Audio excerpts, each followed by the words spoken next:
Welcome back to Gaining Vision. I'm Melanie. Thanks so much for clicking. To my returning subscribers, thank you so much for continuous love and support. If you're new to the channel, welcome. Please feel at home. I don't know if I've told this about myself to you, but I teach radio broadcasting and podcasting as part of my education program for individuals with disabilities. And as an educator of broadcasting, I teach three main facts when I'm teaching the entire curriculum. And these are very important for any broadcaster across the globe. And these are something that I don't think they teach anyone in broadcasting, because I find when I watch the news or any interviews by broadcasters, they're not following these three simple things. So let's get to it. First, be prepared. Do your research. Know who you're interviewing and what you can be asking them. Questions that A, you want the answers to, and B, that your audience wants to hear about. 2, you may have your own opinion, but as a broadcaster, you need to be unbiased. You need to hear everything, the truth, and know what they're saying, but also get the facts. You have to ask those hard questions.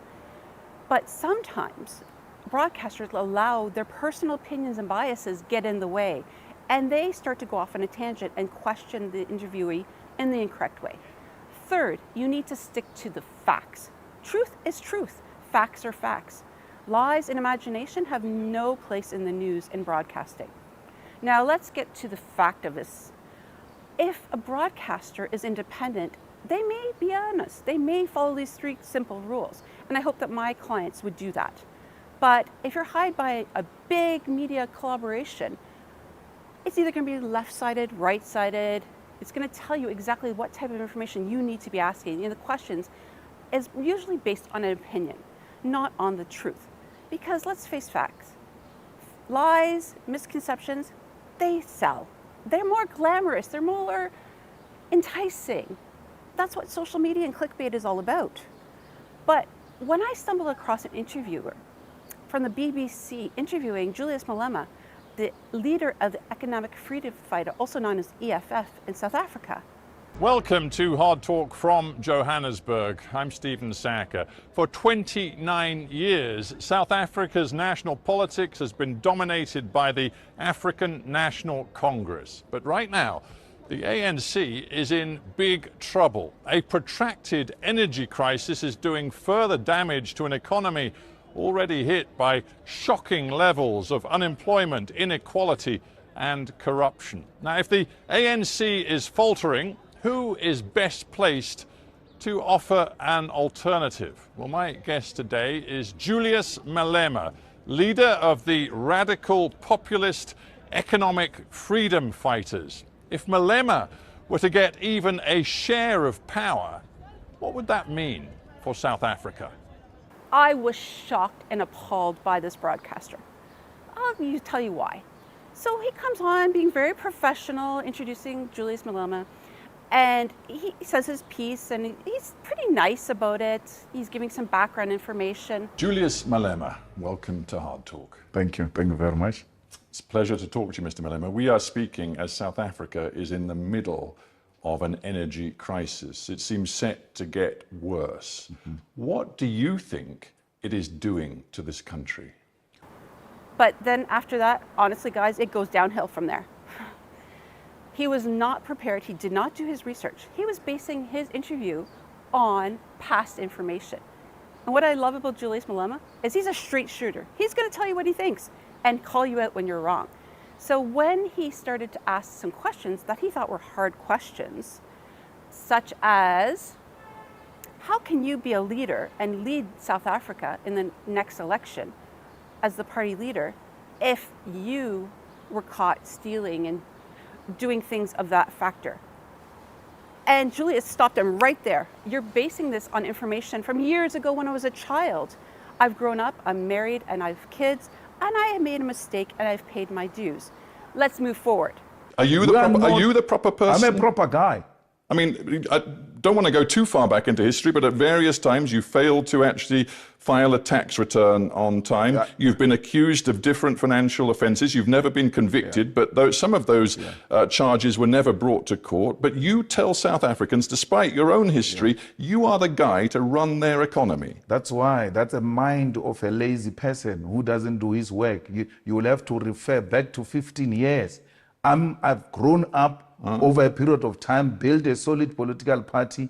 The only thing you can keep on referring to is what you interviewed me about it 12 years ago. Get something new, my brother. No, I'm very... Show a skill of a hard-working presenter who does his research.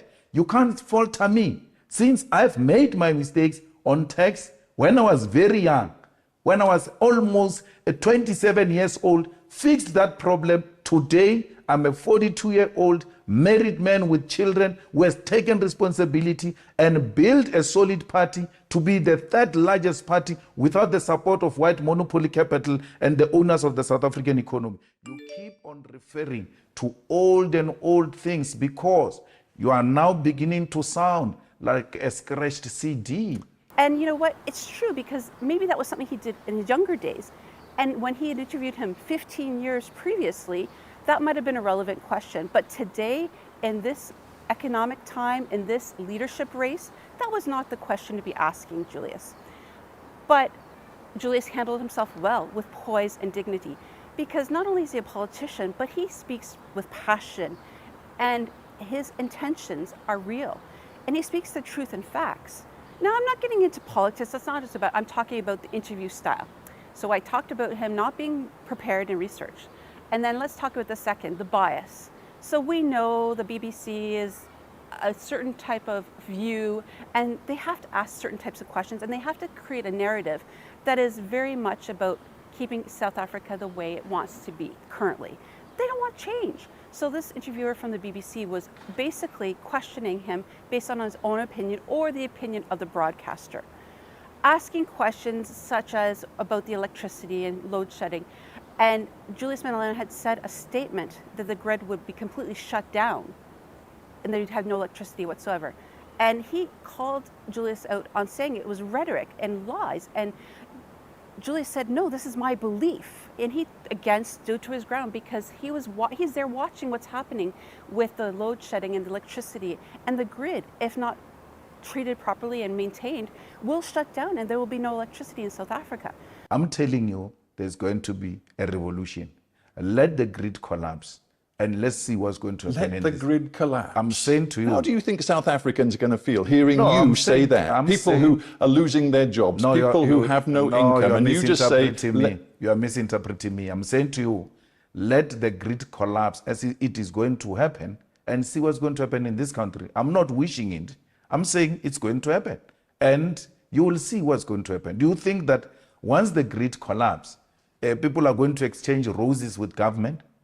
People are going to rise. So again, Julius is sticking to the facts and what he believes. But again, the broadcaster was sharing his perspective and the perspective of the media conglomerate to change the narrative, to say that no, this Julius Malema doesn't know anything. But the reality is he's very much on the ground, listening to people and watching what's happening in South Africa.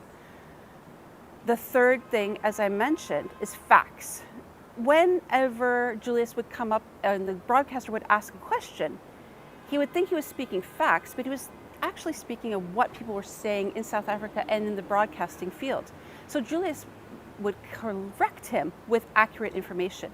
But the truth is, on 20th of March, according to employers, 70% of workers across the country went to work. One political commentator said that actually the failure of the national shutdown was a, quote, humiliation for Malema. From where we're sitting, the shutdown was successful.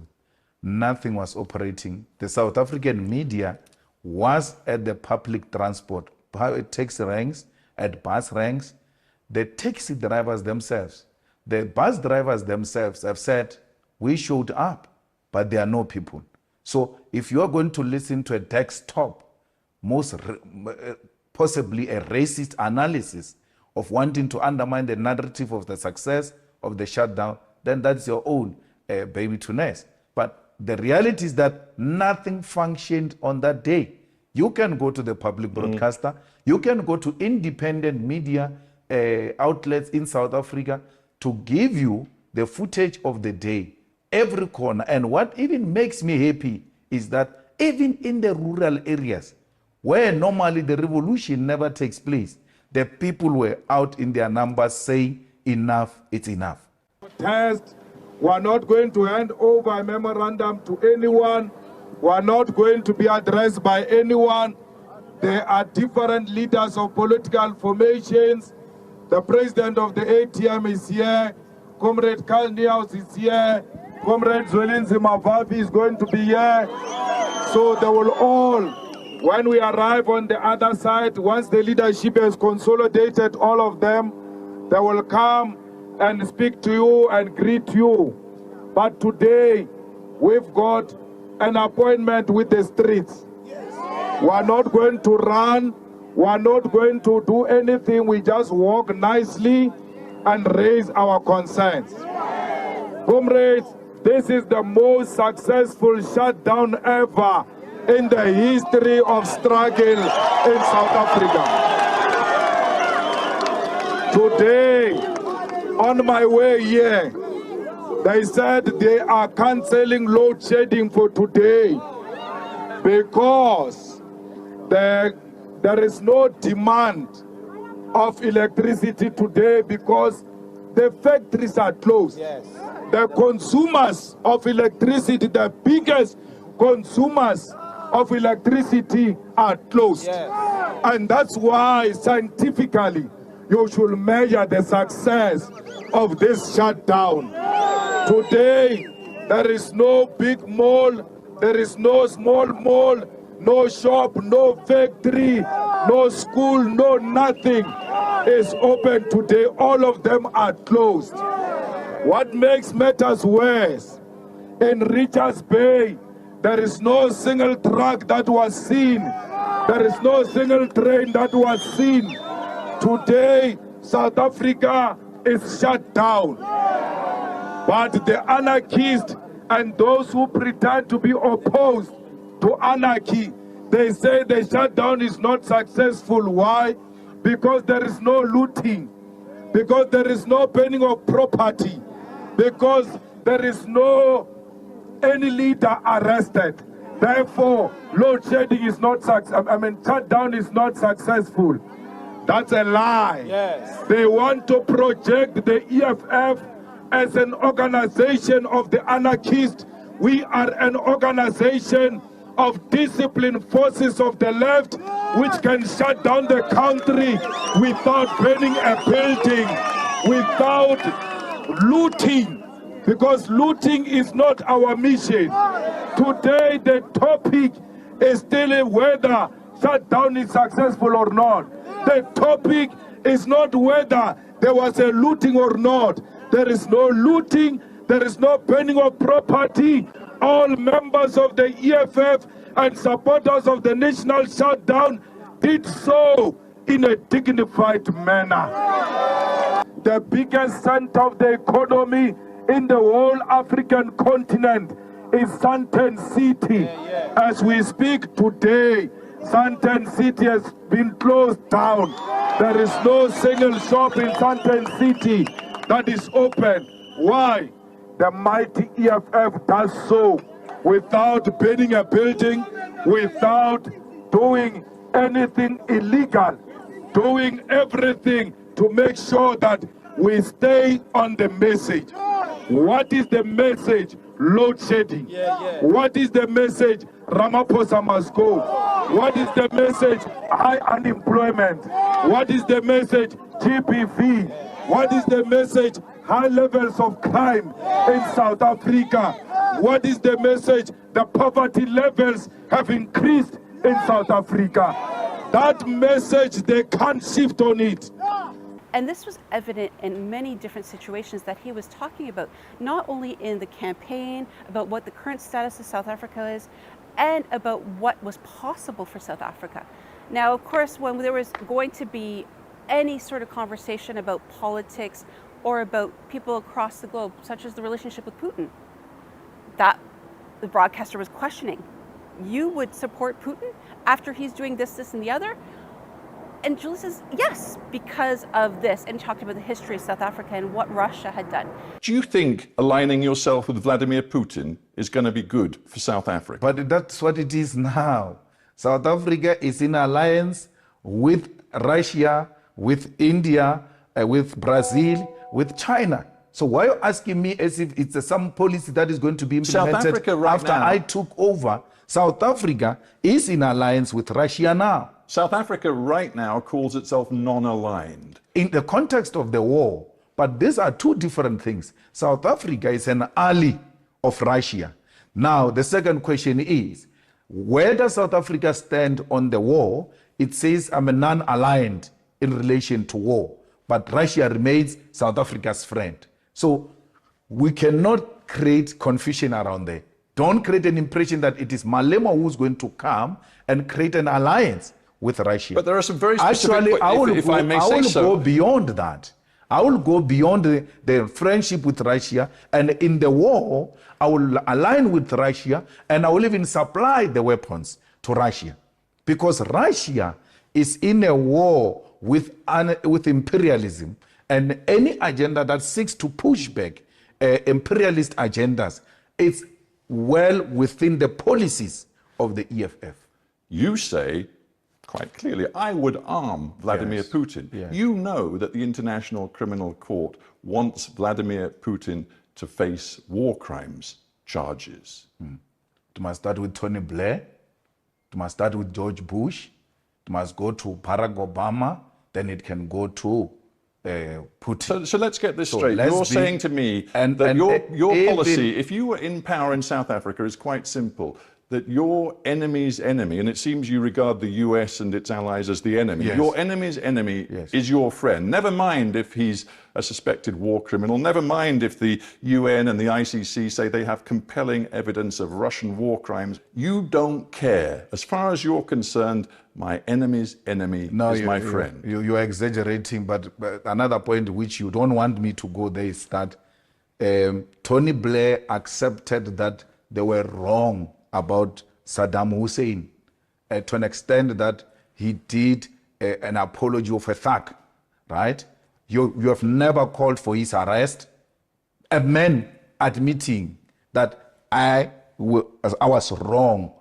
To how many people died there, killed by those people. So all I'm saying is, we are with President Putin because it's not enemy of my enemy. It is an anti-imperialist agenda that says the American dominance and its allies should be undermined at all costs. Anti-imperialism, even though Vladimir Putin is quite explicit about his desire to revive a form of empire. He says countries like Ukraine have no right to independent sovereign existence. He appears to believe that the best thing would be to revive an empire, the Soviet empire. But you're anti-imperialist? We are anti-imperialist. That's a debate for another day. The war is not what he's talking. The war is about the expansion. And had there been a common ground found, this could have been avoided. We are not for imperialism, even if it were to come from Russia. If he does that, we'll condemn it. But we know for a fact that progressive forces such as China have also aligned themselves with Putin to try and create an alternative from the imperialist domination of the world. And that's what the EFF is about. Again, it's not about personal relationships with Putin himself, but again, there's a lot of things going on with Brexit, with talks with China, India, and South Africa and Russia, that Julius Malema was having conversations with the broadcaster. The broadcaster was not prepared for Julius's answers and responses, and Julius is quick. He says it how it is, and it's fast, and he's on you if you're incorrect. As I was watching this interview, I was educated, but also I really felt bad for the broadcasters at times because he looked really, really unprofessional and not prepared at all. If he was one of my clients, I would have failed him straight down. Now, don't get me wrong, Julius is not easy to interview, and I personally would be afraid to interview Julius because you really have to be on your toes.